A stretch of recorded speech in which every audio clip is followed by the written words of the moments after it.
देखो, आज हम लोग तीसरे कंपोनेंट के बारे में बात करेंगे जो कि है न्यूक्लियोलस। ठीक है। इसके बारे में बहुत डिटेल में हम लोग बात इसलिए नहीं करेंगे क्योंकि न्यूक्लियोलस का आइडिया ऑलरेडी हम आपको दे चुके हैं। खैर, न्यूक्लियोलस और साथ ही साथ जो क्रोमैटिन होता है, इन दोनों चीज़ों का आइडिया हम दे चुके हैं पहले।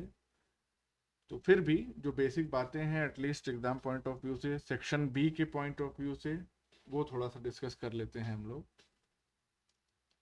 जैसे न्यूक्लियोलस की डिस्कवरी किसने की थी? एफ फोंटाना ने। और ये एक non membrane bound dynamic body है। डायनेमिक बॉडी इसको क्यों कह रहे हैं? क्योंकि ये कभी फॉर्म होती है और कभी डिसअपियर हो जाती है। जैसे आपको याद होगा कि प्रोफेज के दौरान न्यूक्लियोलस जो है वो डिसअपियर हो जाता है। तो डिसअपियर्स ड्यूरिंग प्रोफेज, और जैसे ही एनाफेज आता है उस दौरान ये वापस से बन जाती है। तो इसका मतलब ये हो गया कि ये एक डायनेमिक बॉडी है, बनती और बिगड़ती रहती है। ये लिखा हुआ भी है यहाँ पे। सॉरी, एनाफेज नहीं होगा, ये टेलोफेज होगा। एनाफेज में तो सेपरेशन होता है। रीअपियर्स इन टेलोफेज।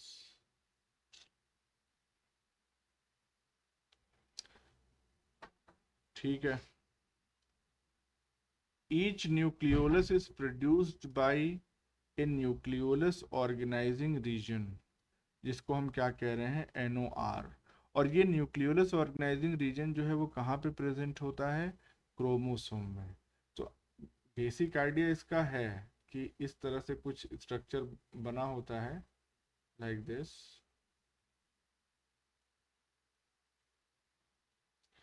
तो ये वाला जो इलाका होता है, this is called as NOR। और इनफैक्ट इसको हम लोग और क्या कहते हैं? This is known as secondary constriction.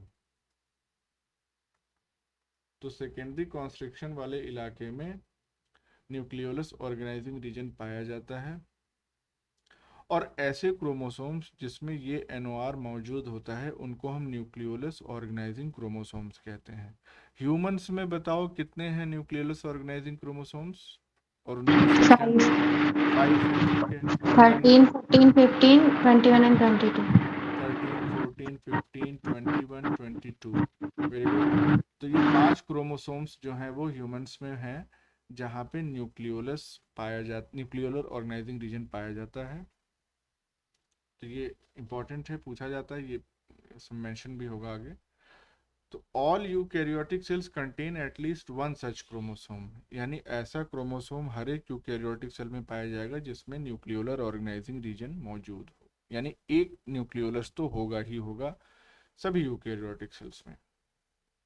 और इसकी संख्या जो है वो एक या एक से ज़्यादा हो जाती है। इवन सेवरल हंड्रेड पर न्यूक्लियस भी हो सकती है, यानी कि न्यूक्लियोलस की संख्या एक न्यूक्लियस में सैकड़ों हो सकती है।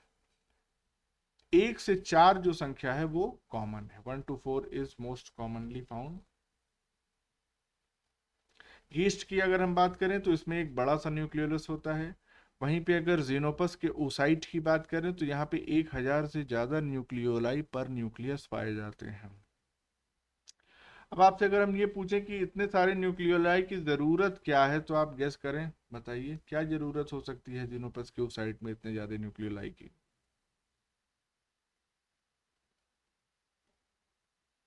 राइबोसोमल आरएनए का फॉर्मेशन। अगले पॉइंट में इसका आंसर ही छुपा हुआ है। It is the site of transcription of ribosomal RNA and assembly of लेकिन हमने राइबोसोम। देखा नहीं था उसको। मतलब ठीक है, जो चाहता वो देख भी सकता था, देख के बता सकता था इसको। तो इसका मतलब ये है कि कहीं ना कहीं जीनोपस ओसाइट में प्रोटीन की रिक्वायरमेंट बहुत ज़्यादा होगी। और उस ज़्यादा रिक्वायरमेंट को फुलफिल करने के लिए राइबोसोमल आरएनए या राइबोसोम की ओवरऑल रिक्वायरमेंट ज़्यादा होगी। इसीलिए न्यूक्लियोलाई की संख्या बहुत ज़्यादा है। तो बिना देखे भी अगर गेस की हो तो बहुत अच्छा है, गुड। देन NOR में स्पेसिफिकली पाया क्या जाता है? तो इट कंटेन्स rRNA जीन। जाहिर सी बात है, राइबोसोमल आरएनए के लिए कोड करने वाली जीन्स जो है वो NOR में पाई जाती हैं। And it codes for 45S pre rRNA, जो कि एक लार्ज आरआरएनए है, नेसेंट है, नेसेंट का मतलब कि नया नया, और इसी से आगे जो है दूसरे टाइप के आरएनए बनेंगे। मैमल के केस में ये एग्जांपल बताया गया है स्पेसिफिक। जब इस 45S प्री आरआरएनए की प्रोसेसिंग होती है, और प्रोसेसिंग में बेसिकली होता क्या है, क्लीवेज यानी कि इसको अलग अलग पार्ट्स में तोड़ा जाता है, एंड बेस मॉडिफिकेशन यानी कि इसके जो नाइट्रोजनस बेसेस हैं इस प्री आरआरएनए के, उसको मॉडिफाई किया जाता है। तो क्लीवेज और बेस मॉडिफिकेशन जो है वो प्रोसेसिंग का पार्ट है। इस प्रोसेसिंग के बाद तीन सेडिमेंटेशन कोफिशिएंट वाले आरएनए हमको मिलते हैं, 28S, 18S और 5.8S। तो ये तीन टाइप के, आपको मालूम है कि यूकैरियोट्स में राइबोसोम बनाने के लिए इन्हीं टाइप्स के आरआरएनए की जरूरत पड़ती है। तो ये बहुत इंपॉर्टेंट पॉइंट इसलिए बन जाता है कि इन तीनों टाइप के जो आरआरएनए की राइबोसोमल सब यूनिट्स हैं, इनको सिंथेसाइज करने के लिए जो जीन होती है वो सिंगल होती है, जो कि 45S आरआरएनए की सिंथेसिस करती है, और वो बाद में प्रोसेसिंग के बाद इन तीनों को फॉर्म करता है। अब न्यूक्लियोलस की अगर हम बात करें तो इसमें भी तीन इलाके होते हैं। कौन कौन से? Fibrillar centres, fibrillar component and granular region. ये तीन इलाके जो है वो न्यूक्लियोलस में पाए जाते हैं। तो फाइब्रिलर सेंटर में क्या मौजूद होता है? It contains rRNA genes in the form of partly condense chromatin. जानने उसमें कोई दिक्कत नहीं है भाई। कंस्ट्रिक्शन किसी क्रोमोसोम में कैसे तैयार हो रहा है? उस पर्टिकुलर इलाके में जो क्रोमोसोम है वो कंडेंस हो जा रहा है, तो यहाँ पे कंडेंसेशन हो गया। तो कंडेंसेशन की वजह क्या है? यहाँ पे आरआरएनए जीन्स मौजूद हैं, तो ये फाइब्रिलर सेंटर हो गया। Then fibrillar component, it surrounds the fibrillary centers containing RNA molecules at the time of transcription।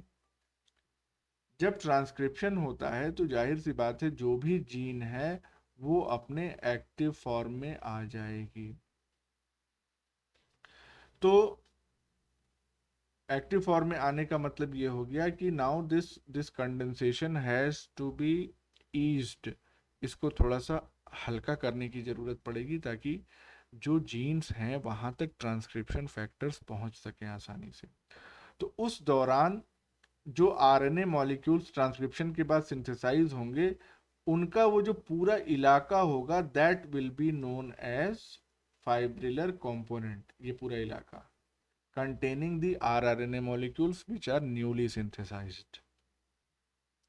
फिर तीसरा इलाका जो होता है वो होता है ग्रैनुलर रीजन। ये सबसे बाहरी इलाका होता है, outer most reason.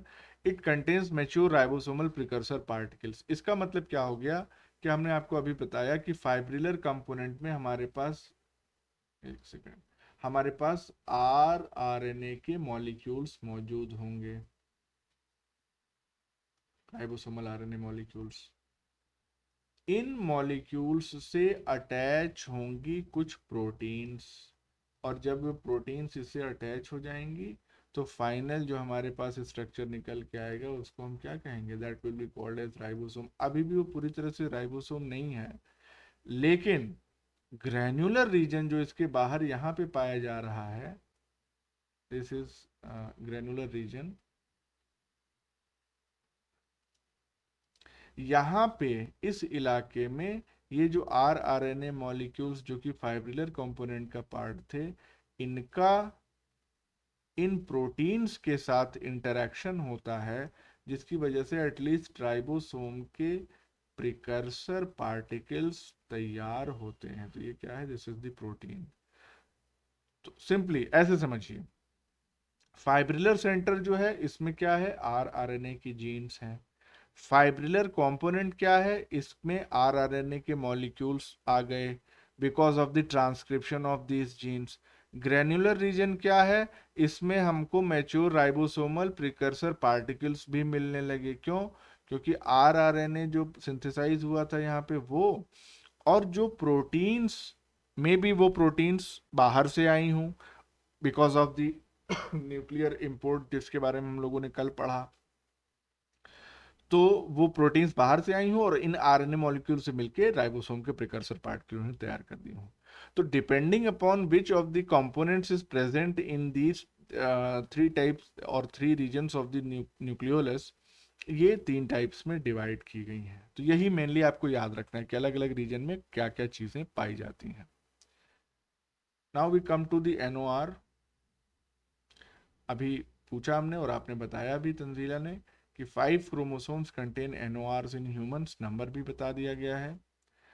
Identified as secondary construction on metaphase chromosome, क्योंकि मेटाफेज की स्टेज में क्रोमोसोम्स जो है वो मैक्सिमम एक्सपेंडेड रहते हैं और उनको बहुत इजीली और इफेक्टिवली ऑब्जर्व किया जाता है अंडर द माइक्रोस्कोप। जरूरी नहीं है कि ये जितने भी सेकेंडरी कॉन्स्ट्रिक्शन हो वो NOR को ऑक्यूपाई करते हो। तो ये बात ध्यान रखिएगा कि not all secondary constrictions contain NOR। NOR है तब तो जरूरी है कि सेकेंडरी कॉन्स्ट्रिक्शन वहां पे होगा, लेकिन सेकेंडरी कॉन्स्ट्रिक्शन है तो ये जरूरी नहीं है कि वहां पे न्यूक्लियोलस भी मौजूद होगा। तो ये पॉइंट आपको ध्यान रखना है। Area of chromosome distal to a NOR is called satellite और ट्राबैंट। जैसे यहाँ पे हमने ऊपर डायग्राम जो बनाया है, इसमें अगर इस इलाके की हम स्पेसिफिकली बात करें, कौन सा कलर लें, इस इलाके की अगर हम बात करें तो this region is called as satellite. क्यों कहते हैं इसको सैटेलाइट, कोई बताएगा? ये हो गया सेकेंडरी कॉन्स्ट्रिक्शन और ये वाला सेंट्रोमियर से दूर कोई भी चीज दूर होती है सैटेलाइट, जैसे मून का सैटेलाइट कहते हैं। ठीक ठीक, मेन बॉडी से अगर कोई चीज डिस्टेंट है, दूर है, तो that is referred to as satellite. तो यहाँ पे भी वही चीज है। तो इसका मतलब क्या हो गया कि ऐसे क्रोमोसोम्स जहां पे न्यूक्लियोलस ऑर्गेनाइजिंग रीजन पाए जाते हैं वो सैट क्रोमोसोम होते हैं, and usually they are associated with the nucleolus. Usually इसलिए कह दिया गया क्योंकि हमने ऊपर जो एक स्टेटमेंट आपको बताई कि सेकेंडरी कॉन्स्ट्रिक्शन है तो जरूरी नहीं है कि NOR भी होगा, लेकिन अगर NOR प्रेजेंट है तो सेकेंडरी कॉन्स्ट्रिक्शन पे ही वो प्रेजेंट होगा। तो इसलिए यूजुअली इसको कह दिया गया कि सेट क्रोमोसोम है अगर तो उसके पास इन जनरल न्यूक्लियोलस होगा। तो ये कुछ पॉइंट्स थे न्यूक्लियोलस के जो कि आपको समझ में आ गए होंगे, बहुत बेसिक पॉइंट्स थे। अब इसके बाद हम लोग बात करेंगे, अच्छा एक चीज और है इसमें, क्रोमैटिन के बारे में कुछ पॉइंट्स हैं जिसको हमको जहां तक लग रहा है कि बेसिक आइडिया आप लोगों को है। अब ये देखने वाली बात है कि वो बेसिक आइडिया आपको है कि नहीं। बताओ क्रोमैटिन जो है वो कितने टाइप का होता है, बताओगे कोई? बताओ तो हमको गेस मिले कि यूक्रोमैटिन, हेट्रोक्रोमैटिन। हाँ, हेट्रोक्रोमैटिन और यूक्रोमैटिन। अच्छा, इसके अलावा इन दोनों में क्या अंतर होता है ये भी मालूम होगा मेरे ख्याल से। हाँ, यूक्रोमैटिन ट्रांसक्रिप्शनली एक्टिव होता है, हेट्रोक्रोमैटिन कंडेंस्ड होता है, इसलिए वो ट्रांसक्रिप्शनली इनएक्टिव होता है। इनएक्टिव होता है, ठीक है। सेंट्रोमियर क्या चीज होती है?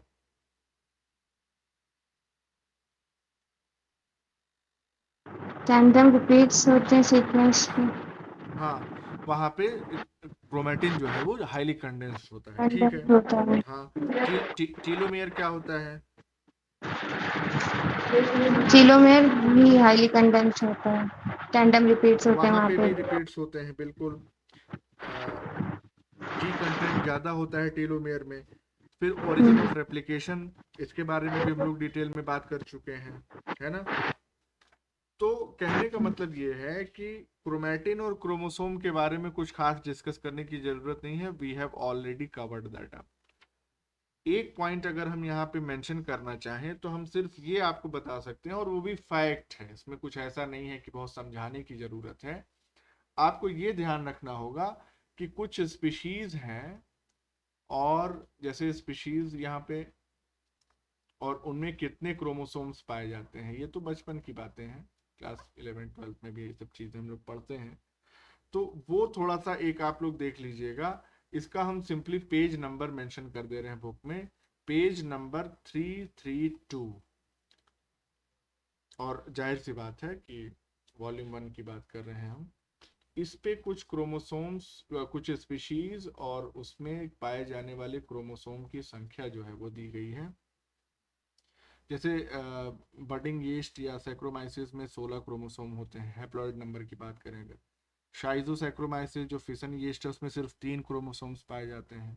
सिनोरेब्डाइटिस में 6, एरेबिडोप्सिस थैलियाना में 5, ड्रोसोफिला में 4, टेट्राहाइमेना में 5, होमोसेपियंस हमारे में 23। सब हैप्लॉइड नंबर की बात हो रही। तो ये कुछ इंपॉर्टेंट मॉडल ऑर्गेनिज्म है जिनकी क्रोमोसोम की संख्या आपको याद रखनी है।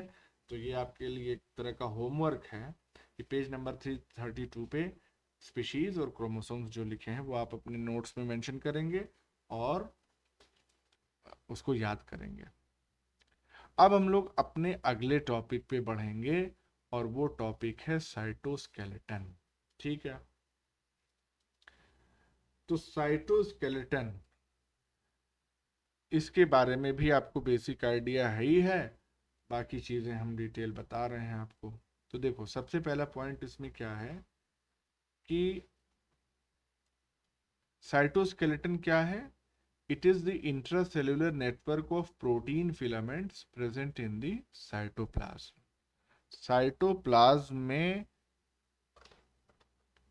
जो प्रोटीन्स का नेटवर्क है, इंट्रासेल्युलर नेटवर्क, उसी को हम कह रहे हैं साइटोस्केलेटन।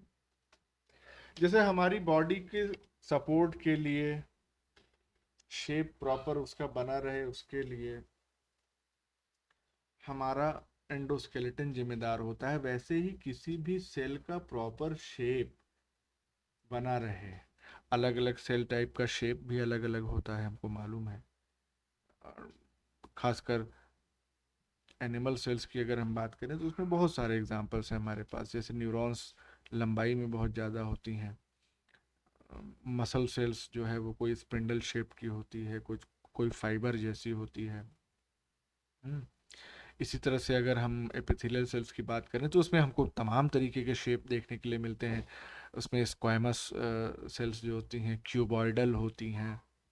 तो इस तरह के अलग अलग शेप को डिफाइन करने और डिसाइड करने के लिए और उसी शेप में बनाए रखने की जिम्मेदारी साइटोस्केलेटन की होती है। अगर माइक्रोस्कोपिक इसका, और उसमें भी स्पेशली फ्लोरेसेंट माइक्रोस्कोपिक व्यू आप देखेंगे तो आपको नजर आएगा कि इस तरह से पूरी सेल में लाइक दिस, ये जो साइटोस्केलेटल एलिमेंट्स होते हैं ये अरेंज रहते हैं इस तरह से। पूरा एक नेटवर्क, एक मेश, एक फ्रेमवर्क तैयार करते हैं ताकि जो शेप है सेल का, because shape and structure defines the functionality of the cell, तो वो मेंटेन रखने की जिम्मेदारी जो है वो साइटोस्केलेटन की होती है। अब 3 टाइप के साइटोस्केलेटल फिलामेंट्स पढ़े होंगे लास्ट सेमेस्टर में, अभी तो वही चल रहा है सेमेस्टर कह रहे हैं, ईयर। 3 टाइप के साइटोस्केलेटल फिलामेंट्स हैं हमारे पास, एक्टिन है, इंटरमीडिएट फिलामेंट्स हैं और माइक्रोट्यूब्यूल्स हैं। तीनों में एक कॉमन बात क्या है कि ये तीनों के तीनों जो है वो पॉलीमर्स होते हैं। पॉलीमर्स हम उस बेसिस पे नहीं कह रहे हैं कि ये प्रोटीन है तो एमिनो एसिड की बनी होंगी, नहीं, वो तो अलग बात है। वो उस हिसाब से तो सारे प्रोटीन्स, इनफैक्ट जो एंजाइम बना रहे हैं वो भी सारे पॉलीमर ही हैं। लेकिन यहाँ पे पॉलीमर कहने का मेन तात्पर्य ये है कि they are built from small protein sub units. यहाँ पे हम इंडिविजुअल कंपोनेंट या अमीनो एसिड की बात नहीं कर रहे हैं, यहाँ हम बात कर रहे हैं सब यूनिट्स कौन कौन सी हैं जिससे ये तीनों टाइप के साइटोस्केलेटल एलिमेंट्स फॉर्म होते हैं। एक एक करके जब हम डिटेल में डिस्कस करेंगे इनको तो देखेंगे इनमें कौन कौन सी सब यूनिट्स होती हैं। अब ये जो सब यूनिट्स होती हैं ये एक दूसरे से कैसे जुड़ी रहती हैं, नॉन कोवेलेंट इंटरेक्शन से। तो ये चीज़ आपको बहुत अच्छे से ध्यान रखनी है, ये कई बार क्वेश्चंस में पूछा भी जा चुका है, ये इंपॉर्टेंट है। कि सब यूनिट्स के बीच में जो इंटरेक्शन होता है वो नॉन कोवेलेंट होता है। तो नॉन कोवेलेंट इंटरेक्शन होने से फायदा ये है कि जब जरूरत होगी तो उस इंटरेक्शन को रिमूव किया या ब्रेक किया जा सकता है। उसका फायदा क्या है वो भी हम आगे देखते हैं। सबसे पहले इसमें हम लोग डील करेंगे माइक्रोट्यूब्यूल्स से। तो माइक्रोट्यूब्यूल्स अगर कुछ याद हो आपको, तो हॉलो होते हैं, सिलेंड्रिकल होते हैं, इस तरह का कुछ स्ट्रक्चर होता है माइक्रोट्यूब्यूल्स का। और इसमें जो है लॉन्ग चेन्स जो है प्रोटोफिलामेंट्स की मौजूद होती हैं, ऐसे ऐसे ऐसे, इस तरह से। फिर ये लाइक दिस। अब इसमें बीच में कुछ और भी होता है, this. अभी उसका स्ट्रक्चर है आगे, उसको हम शेयर करेंगे, लेकिन पर just to give you an idea, hollow, cylindrical और 25 नैनोमीटर इनका डायमीटर होता है, यानी यहां से लेके यहां तक ये क्या है, दिस इज 25 नैनोमीटर। पॉलीमर होते हैं, पोलराइज्ड होते हैं और डायनेमिक स्ट्रक्चर होते हैं। ये बहुत जरूरी चीज है जानना कि माइक्रोट्यूब्यूल्स जो होते हैं, पॉलीमर, पॉलीमर का मतलब क्या है कि अल्फा बीटा ये दो सब यूनिट्स होते हैं, इन्हीं के रिपीटिशन से बनते हैं, तो पॉलीमर पॉलीमर हो गए। पोलराइज्ड का मतलब क्या हो गया कि एक एंड इनका प्लस होता है, दूसरा एंड इनका माइनस होता है, तो पोलराइजेशन इसमें देखने को मिलता है। डायनेमिक स्ट्रक्चर, डायनेमिक का मतलब क्या है कि अगर ये इस एंड से या सपोज इस एंड से फॉर्म हो रहे होंगे या इस एंड पे इनका पॉलीमराइजेशन हो रहा होगा, तो may be there are chances कि इस एंड पे इनका डीपॉलीमराइजेशन हो रहा। तो बनते और बिगड़ते रहते हैं, पॉलीमराइज और डीपॉलीमराइज होते रहते हैं। इसका मतलब कि एक स्टैटिक नहीं, डायनेमिक स्ट्रक्चर है, हमेशा इनमें चेंजेस होते रहते हैं। Present in all eukaryotic cells, ubiquitous distribution इनका होता है। इनफैक्ट ऐसी कोई भी सेल यूकैरियोट्स में नहीं है, यूकैरियोटिक ऑर्गेनिज्म में नहीं है जिसमें ये माइक्रोट्यूब्यूल्स ना पाए जाते हैं। They are basic building block, they are नहीं, इनके जो बेसिक बिल्डिंग ब्लॉक होते हैं वो अल्फा और बीटा ट्यूबुलेंट्स होती हैं, और इनका हेटेरोडाइमर यहाँ पे तैयार हो रहा है। हेटेरोडाइमर क्यों कह रहे हैं, क्योंकि यहाँ पे अल्फा बीटा इस तरह से रिपीटिंग यूनिट्स आ रही हैं। अगर एक ही टाइप की होती तो होमोडाइमर कहते हैं उसको, लेकिन यहाँ पे अल्फा और बीटा दो टाइप की हैं, इसलिए they are called as heterodimer. Alpha tubulin और बीटा ट्यूबुलिन, इन दोनों में से हर एक का जो मॉलिक्यूलर वेट होता है वो 50 किलो डाल्टन होता है, 50 kDa। ट्यूबुलिन प्रोटीन अपने आप में हाईली कंजर्व्ड ग्लोब्यूलर प्रोटीन्स होती हैं। हाईली कंजर्व्ड का मतलब क्या हो गया, ये तो स्टेटमेंट हम दे रहे हैं कि सभी यूकैरियोटिक सेल में पाई जाएंगी, लेकिन right from the very first eukaryotic cell, यानी कि प्रोटोजोआ की अगर हम बात करें या से किंगडम पोरिफेरा की हम बात करें जहाँ पे यूनिसेलुलर यूकैरियोटिक सेल्स होती हैं, to the class Mammalia, class Aves, animal kingdom की भी हम बात करें, तो इनके जो सीक्वेंस हैं अमीनो एसिड्स के, उसमें कोई चेंज हमको बहुत मेजर देखने के लिए नहीं मिलता है। That is why they are considered as conserved, highly conserved globular proteins। इसका मतलब आपको पहले से मालूम है, इसलिए बता दिया हमने ब्रीफ में। देन प्रोटोफिलामेंट, ये चीज आप समझ लें, प्रोटोफिलामेंट क्या चीज होती है। प्रोटोफिलामेंट जो होता है, it is a linear array of alpha beta tubulin heterodimer. जैसे ऊपर जो डायग्राम हमने बनाया है ये वाला, इसमें अगर हम आपको प्रोटोफिलामेंट दिखाना चाहें तो ये यहां से लेके ये जो इंडिविजुअल कंपोनेंट हम माइक्रोट्यूब्यूल का दिखा रहे हैं, this is called as protofilament. Alpha beta, इसकी जो एक लॉन्गिट्यूडनल एरे है या एक लॉन्गिट्यूडनल चेन है, इसी को हम कह रहे हैं प्रोटोफिलामेंट। स्टेटमेंट में ये लिखा है, a linear array of alpha beta tubulin heterodimer. Microtubule की अगर हम बात करें, तो microtubule comprises 13 laterally associated protofilaments. इसका मतलब क्या है, वापस से अगर ऊपर वाले डायग्राम में हम जाएं तो यहाँ पे एक प्रोटोफिलामेंट ये हो गया, दूसरा ये हो गया, इसी के बगल में लेटरली 3 4 5 6 7 8 9 10 ऐसे करके 13 जो फिलामेंट्स होंगे, ये पूरा का पूरा हॉलो सिलेंडर बनाएंगे और उसी को हम क्या कह रहे हैं, माइक्रोट्यूब्यूल। ठीक है, तो 13 लेटरली एसोसिएटेड प्रोटोफिलामेंट से बनता है। हॉलो सिलिंड्रिकल स्ट्रक्चर बनाता है जिसका डायमीटर 25 नैनोमीटर अभी हमने आपको बताया। The 13 filaments are parallel with same polarity. जो 13 के 13 प्रोटोफिलामेंट्स हैं वो एक दूसरे के बिल्कुल पैरेलल हैं और उनकी पोलैरिटी भी सेम है। तो पोलैरिटी हमने अभी आपको बताया था, प्लस माइनस का साइन जो हम बताते हैं। पोलैरिटी कैसे एस्टैब्लिश होती है, alpha tubulins of all protofilaments face one end, यानी एक एंड पे अल्फा ट्यूबुलिन मौजूद होंगी, and beta tubulin face the opposite end, यानी दूसरे एंड पे बीटा ट्यूबुलिन्स मौजूद होंगी। तो इस तरह से अल्फा और बीटा ट्यूबुलिन अलग अलग एंड्स पे मौजूद होने की वजह से पोलैरिटी भी एस्टैब्लिश हो जाती है। और इन्हीं ट्यूबुलिन्स के बेसिस पे जो दो एंड्स फॉर्म हो रहे हैं उनको साइन अलॉट किया जाता है। तो ends are either designated as plus, यानी कि प्लस साइन वाले एंड पे क्या मौजूद होगी, कौन सी ट्यूबुलिन, बीटा। प्लस इसको इसलिए कह रहे हैं because this is a fast growing and, यानी यहाँ पे लगातार पॉलीमराइजेशन होता रहता है। माइनस साइन वाले एंड पे कौन सी मौजूद रहती है ट्यूबुलिन, अल्फा ट्यूबुलिन। ये स्लो ग्रोइंग है, यहाँ पे पॉलीमराइजेशन की रेट जो है वो कम होती है as compared to the plus end. तो इसका मतलब ये हो गया कि माइनस एंड पे डीपोलराइजेशन जो है वो, डीपॉलीमराइजेशन जो है वो ज़्यादा इफेक्टिवली हो, ज़्यादा तेजी से होगा। वो भी हम देखेंगे, mechanism of polymerisation and depolymerisation. अगला पॉइंट है कि alpha and beta tubulin heterodimer undergoes multiple post translational modifications। यानी ये जो हेटेरोडाइमर तैयार हुआ,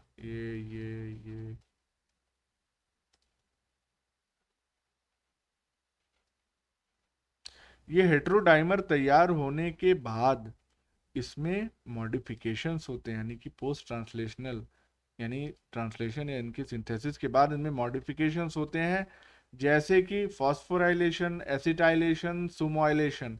ये हम ऑलरेडी बता चुके हैं आपको प्रोटीन मॉडिफिकेशन में, पोस्ट ट्रांसलेशन मॉडिफिकेशन में क्लास में बताया हमने। ये जो मॉडिफिकेशंस होते हैं they are general modifications. General modification का मतलब क्या हो गया कि मैक्सिमम टाइप्स ऑफ प्रोटीन्स में इसी तरह के मॉडिफिकेशंस होते हैं। लेकिन ये एक अलग तरीके का मॉडिफिकेशन, पॉलीग्लूटामाइलेशन, ये ट्यूबुलिन स्पेसिफिक मॉडिफिकेशन है। इस तरह का मॉडिफिकेशन सिर्फ ट्यूबुलिन प्रोटीन में देखने के लिए मिलता है और कहीं नहीं। तो ये इस लिहाज से इंपॉर्टेंट पॉइंट बन जाता है। क्या हो गया, हाँ। अब ये पॉलीग्लूटामाइलेशन एक्चुअली होता क्या है, it is the addition of free glutamates to the side chain of glutamate in polypeptide. तो मान लीजिए कि ये पॉलीपेप्टाइड है, इसमें साइड चेन में ग्लूटामेट ऐसे प्रेजेंट है। इस ग्लूटामेट एमिनो एसिड रेसिड्यू के इसके जो साइड चेन निकले रहते हैं उसमें एक और ग्लूटामेट आ गया। तो इस तरह से ये क्या हो गया, पॉलीग्लूटामाइलेशन। कई सारे ग्लूटामेट्स जो है, ग्लूटामिक एसिड्स, ये यहाँ पे ऐड हो जाते हैं। तो it is a specific type of modification found in the tubulin proteins. तो ये याद रखना है आपको। अब यहाँ ऊपर जो हमने डिस्कस किया उसके बारे में ये डायग्राम है। Let's see if this diagram can be, चलो ठीक है, दिख रहा है कि नहीं दिख रहा है, नहीं, अब इसको बढ़ा भी नहीं सकते हम, आई कांट। देखो अल्फा हो गया, ये बीटा हो गया, ये क्या दोनों मिलके बना रहे हैं, ट्यूबुलिन का हेटेरोडाइमर। तो ये हमारा हेटेरोडाइमर हो गया। अब इसी तरह से ये हेटेरोडाइमर इस तरह से एसोसिएट होते चले जा रहे हैं, तो हमारा क्या तैयार हो गया, प्रोटोफिलामेंट पूरा ये तैयार हो गया, ये लंबा वाला। और जब कई सारे प्रोटोफिलामेंट एक दूसरे के पैरेलली अरेंज्ड हो जाते हैं तो हमारा माइक्रोट्यूब्यूल तैयार हो जाता है, जो कि लिखा हुआ है composed of 13 प्रोटोफिलामेंट्स aligned in parallel with the same polarity to form a hollow cylindrical structure. यहां तक कोई कंफ्यूजन, कोई डाउट हो तो बताओ। नहीं है सर। हाँ, अब आगे देखते हैं जरा। माइक्रोट्यूब्यूल्स जो होते हैं they can be present in the following forms. तो कौन कौन से फॉर्म है? सिंगलेट माइक्रोट्यूब्यूल हो सकता है, डबलेट और ट्रिपलेट, तीन फॉर्म में माइक्रोट्यूब्यूल्स प्रेजेंट हो सकते हैं।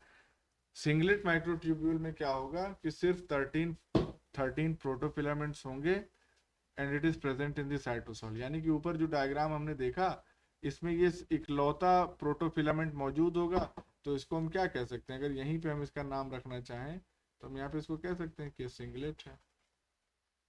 ठीक है। इसी तरह से डबलेट, डबलेट वाला देखिए ये बी वाला, इसमें क्या है कि एक जो पूरा का पूरा अरेंजमेंट है, ए चेन ए है और बी है, दो हैं तो डबलेट हो गया। अब इस ए वाले में भी अगर आप ध्यान से गौर करें तो इसमें 13, 1 2 3 4 5 6 7 8 9 10 11 12 13, 13 जो प्रोटोफिलामेंट्स वो ए माइक्रोट्यूब्यूल में है, और 1 2 3 4 5 6 7 8 9 10 जो है वो बी वाले में है। तो ए वाले में 13 और बी वाले में 10, ये दोनों मिल ए एक माइक्रोट्यूब्यूल हो गया, बी दूसरा माइक्रोट्यूब्यूल हो गया, दोनों मिलके एक डबलेट माइक्रोट्यूब्यूल बना रहे हैं। इसी तरह ट्रिपलेट माइक्रोट्यूब्यूल में ए वाले में 13, बी वाले में 10, सी वाले में भी 10। तो यहाँ पे ए बी सी तीन तीन माइक्रोट्यूब्यूल एक साथ एसोसिएट हो गए हैं, तो उसको हम कह रहे हैं ट्रिपलेट माइक्रोट्यूब्यूल। अब ये कहाँ पाए जाते हैं, इनकी लोकेशन बहुत इंपॉर्टेंट है, ये देखना है आपको।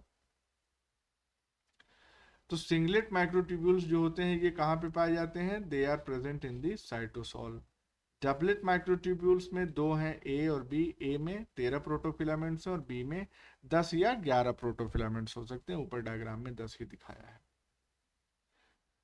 Both A and B are fuse to each other, ये हमने ऊपर देख लिया, एक दूसरे से जुड़े हुए हैं। They are present in the filament of motile cell appendages, जिसको हम सीलिया और फ्लैजिला, यानी कि एक्चुअल, ये सपोज करिए कि ये फ्लैजिला है और ये छोटी सी सीलिया है, इसको बनाने की जिम्मेदारी जो होती है वो होती है डबलेट माइक्रोट्यूब्यूल्स की।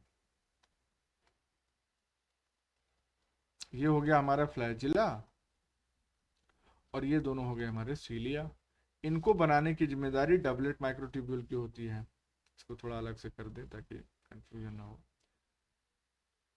तो ये क्लियर हो गया, सीलिया और फ्लैजिला के जो फिलामेंट्स हैं जो एक्चुअल में मूव करते हैं वो डबलेट माइक्रोट्यूब्यूल बना रहा है। ट्रिपलेट माइक्रोट्यूब्यूल की अगर हम बात करें तो यहाँ ए बी और सी, ऊपर हमने डायग्राम में देखा ए में 13 प्रोटोफिलामेंट्स थे, बी में 10 थे, 10 या 11 हो सकते हैं, सिमिलरली सी में भी 10 या 11 हो सकते हैं। तो इन तीनों से मिलके ट्रिपलेट माइक्रोट्यूब्यूल बना। अब ये पाया कहाँ जाता है? It is present in the basal body structure.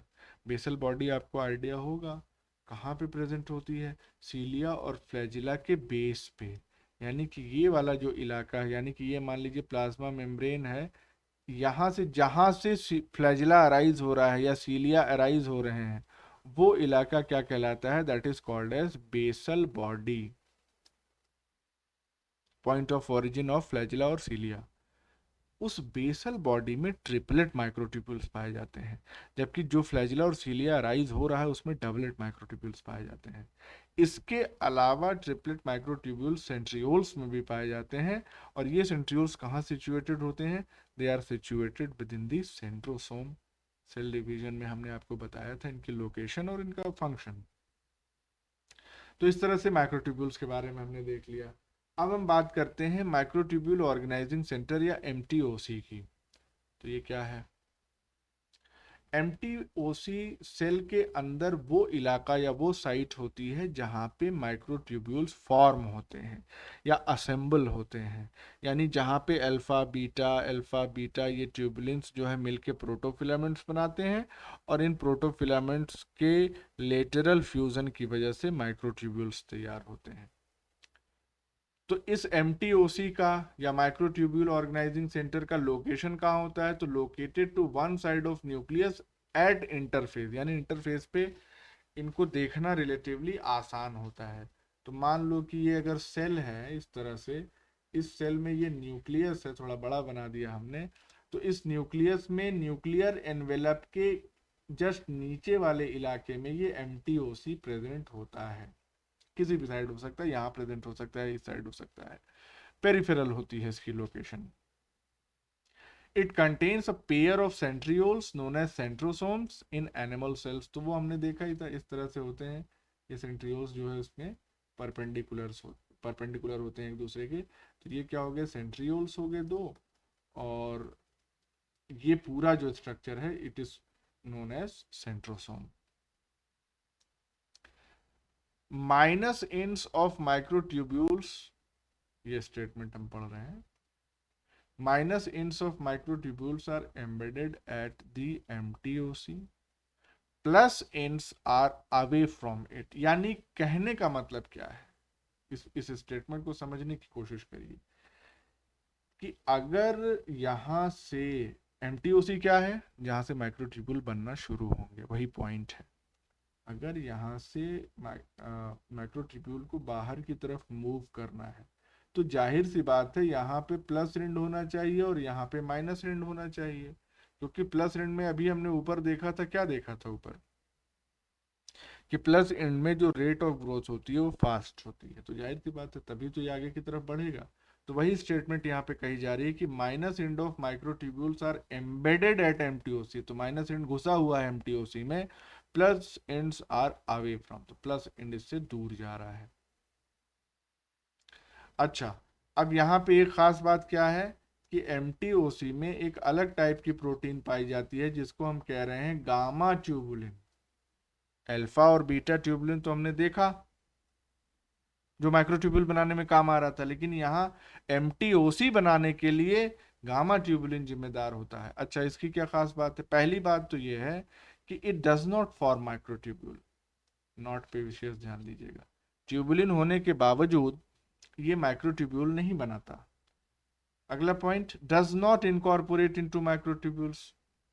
तो माइक्रोट्यूब्यूल को एज सच अकेले बनाता भी नहीं है और ना ही उसके निर्माण की प्रक्रिया में शामिल या उसका कंपोनेंट बनता है। दोनों पॉइंट है, थोड़ा सा ध्यान दीजिएगा, यहाँ पे दोनों पे स्टार हम लगा दे रहे हैं, पॉइंट्स अलग अलग हैं। एक तो होता है जैसे मान लो कि इंसान खाना बना रहा हो, तो हम कह देंगे फला आदमी खाना बना रहा है, और खुद ही खाना बन जाओ किसी का, तो दो अलग अलग बातें हो गई ना ये। तो यहाँ पे यही चीज है, does not form microtubule and does not incorporate into microtubule. तो ये दोनों वही बातें हैं। अगला, function in the nucleation of microtubule formation. Nucleation का मतलब क्या हुआ कि जिस पॉइंट से माइक्रोट्यूब्यूल बनना शुरू होगा उस पॉइंट को बनाने की जिम्मेदारी गामा ट्यूबुलिन की होती है। तो इसको हम क्या कह सकते हैं, this can be called as nucleation point. Nucleus का मतलब क्या होता है, केंद्र।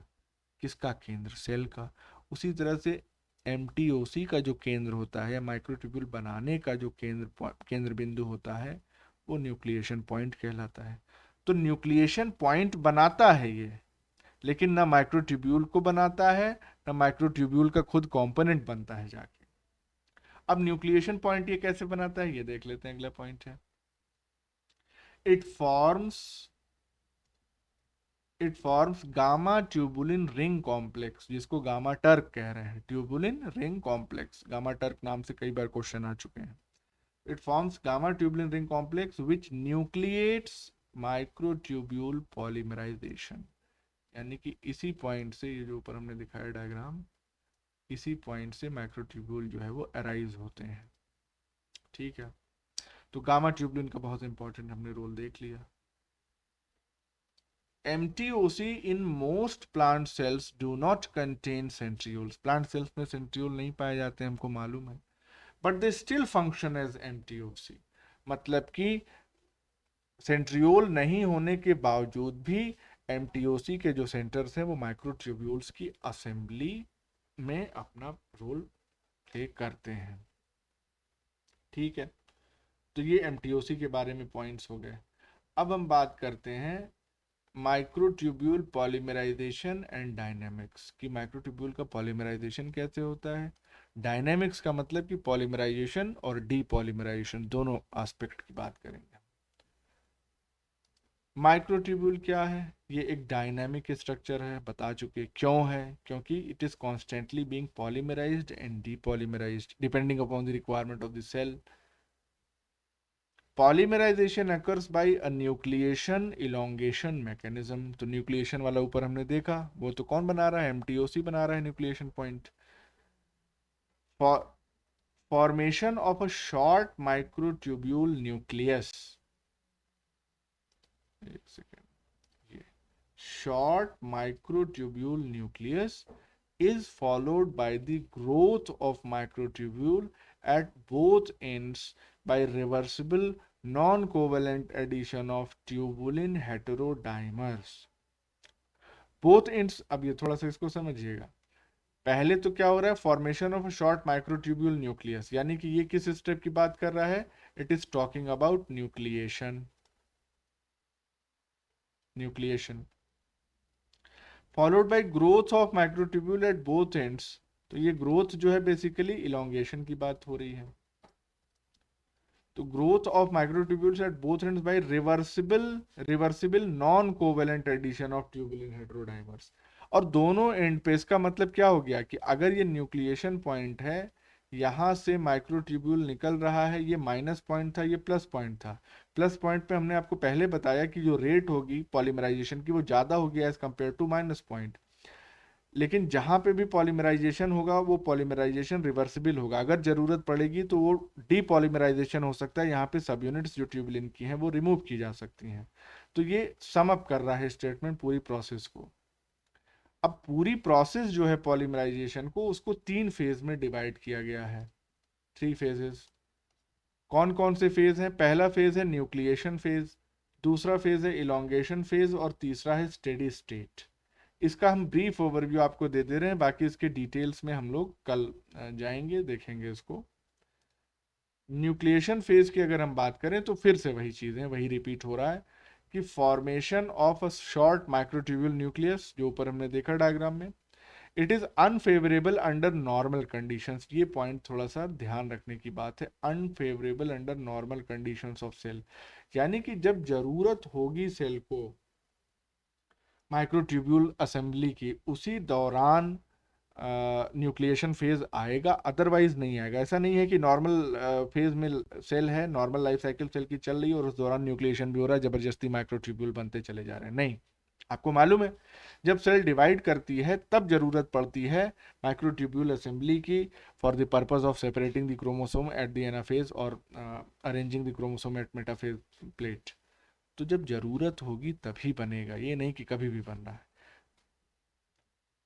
It is mediated by gamma TuRC, हमने देख लिया अभी, गामा टर्क से ये मीडिएट हो रहा था। It nucleates and caps the minus end of new filament. ऊपर हमने देखा कि गामा टर्क में माइनस एंड जो है वो घुसा रहता है, इंसर्टेड रहता है। तो बस ये पॉइंट हो गया। इलोंगेशन फेज की अगर हम बात करें तो इट इज फास्ट फेज, ये भी हमने देखा। Addition of tubulin heterodimers to the exposed plus end of the growing filament, यही होता है इलोंगेशन फेज में, सिंपल। स्टेडी स्टेट में क्या होगा, स्टेडी स्टेट तब आती है जब rate of polymerization equals the rate of depolymerization at other end. यानी कि जिस रेट से एक एंड पे बन रहा है दूसरे एंड पे लगभग उसी रेट से डीपॉलीमराइजेशन। तो इसका मतलब ओवरऑल लेंथ जो है फिलामेंट की वो सेम बनी रहेगी। ऑलमोस्ट सेम बनी रहेगी, तो उसी को हम क्या कहेंगे, स्टेडी स्टेट कहेंगे। तो this was a brief overview about the microtubule and MTOC and the polymerization process. इसका डिटेल जो है वो हम लोग कल देखेंगे, और कल माइक्रोट्यूब्यूल एक्टिन, नहीं एक्टिन तो मोस्ट प्रोबेबली इंटरमीडिएट फिलामेंट जो है वो कवर कर लेंगे।